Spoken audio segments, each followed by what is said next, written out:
Welcome to day 5 of the Red Letter Challenge. A little Highlander grog this morning. That's always good to get your motor running in the morning. Well, how are the first 4 days going? Today we hit the final of the 5 keystone habits that we're going to be looking at during this 40-day challenge. Our Bible verse today comes from Mark's Gospel, the first chapter, beginning at verse 21. And they went into Capernaum, and immediately on the Sabbath he entered the synagogue and was teaching. And they were astonished at his teaching, for he taught as one who had authority, not as the scribes. Imagine that, Jesus teaching as one who had authority. That doesn't surprise me. Nor does it surprise me that he spent the Sabbath in the synagogue. See, the Lord of the Sabbath is going to spend the Sabbath in the synagogue. He created us with a rhythm to our life. 6 days of work and 1 day of rest. He demonstrated that for us when he created the world, and he spent 6 days working, 1 day of rest. And that day of rest was not just a day to sleep in or hit the links. It was a day to refresh, to renew, to enliven yourself. You know, we have a million choices we make every day. What time we're getting up in the morning, what we're going to wear that day, what kind of coffee we're going to drink that morning, what we're going to do when we get to wherever it is we're going, where we're going to go. There's a million choices. And even on Sunday morning, we have a lot of choices. After all, it might be the only day of the week you get to sleep in. It might be the day that you have some buddies that want to go out and hit the golf course, and you haven't had a chance all week, and that might be a good thing. Or maybe it's that day to go drop a line in the lake and see what you can catch. Well, in this challenge, we're going to look at choosing church. Making it a priority, making it something that we value on an extreme way, and making the choice to be a part of that community of church.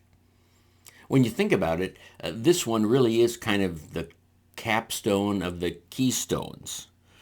Because if being begins with community, well, what a great place to find community on Sunday morning with the community of the household of faith in worship. And when we're there in worship with the household of faith, we study Scripture.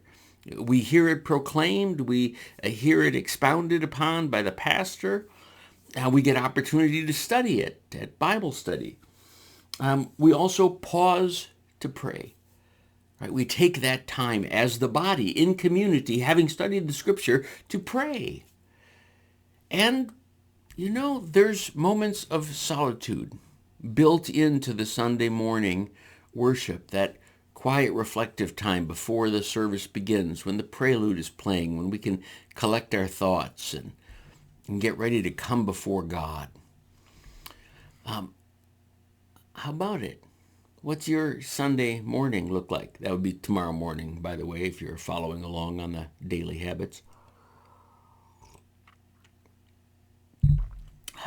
You know, there's a joke that's told about a pastor who one Sunday morning got up and said, you know, I have never missed a Sunday morning in 20 years of being a pastor. And it's a gorgeous day. I haven't gone golfing all week. I'm going to call in sick. He calls the head elder and says, I'm just not feeling it today. I'm just out of it. I don't know what's wrong, but I need to stay home today. I don't want anyone else to get this, whatever this is. And so he stays home for a little while until he goes out golfing. And on the course, of course, St. Peter's looking down, watching over everything, and he sees Pastor out there on the course, and he says to the Lord, Lord, come here, Pat. Look at that pastor. He's supposed to be preaching this morning. He's supposed to be in church. What's he doing out there on the course? And God says, oh, yeah, felt like he needed a day off, huh? Well, okay. St. Peter says, well, you're going to do something about it? He says, well, yeah, I'll take care of it. Don't worry. And Pastor tees up his first drive, and it's a beautiful, long drive. Bounces about 18 inches from the cup, rolls around the cup, and in the backside, hole in one. Well, St. Peter is livid. He said, Lord, you've got to do something about this. Strike him with lightning. Send a rainstorm, something to interrupt his day. Lord says, I got this. Second hole, tees up. Again, beautiful drive. Another hole in one. Well, St. Peter again protests and says, Lord, this is not looking good. It looks like you're rewarding Pastor. You're not shaming him or punishing him for skipping church this morning. And Lord says, I have this. Don't worry. Well, it continues. Every hole, all 18 holes, hole in one. Well, St. Peter just gave up talking to the Lord about hole 5. He just couldn't take what the Lord was doing. And finally, he couldn't hold it anymore. And the 18th hole, he said, well, I don't know, Lord. Your definition of punishment and mine are far different. I don't get what you're doing. And the Lord simply looked at him and said, who's he going to tell?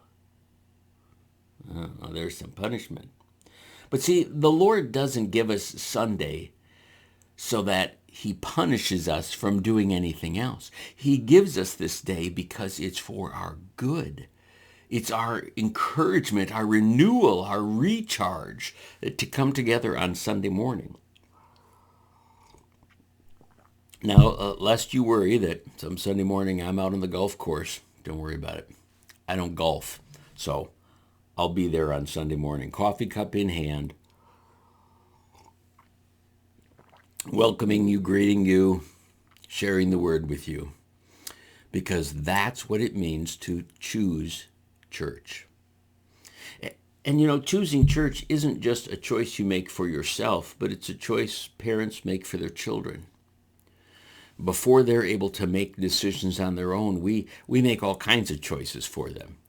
We choose for them what clothing is appropriate for the day and the season. We choose for them what food will make them grow big and strong and give them good teeth and strong bones. We make all kinds of decisions for them, and this is one of them. We choose church for them, that they will grow in the nurture and admonition of the Lord. It's the promise we made at baptism, that we would raise them in the church, that we would place in their hand the Bible and the Ten Commandments, that we would teach them the way of the Lord. Well, that's choosing church for them and for ourselves. So, I guess there's nothing left for me to say today except see you tomorrow. Have a great day.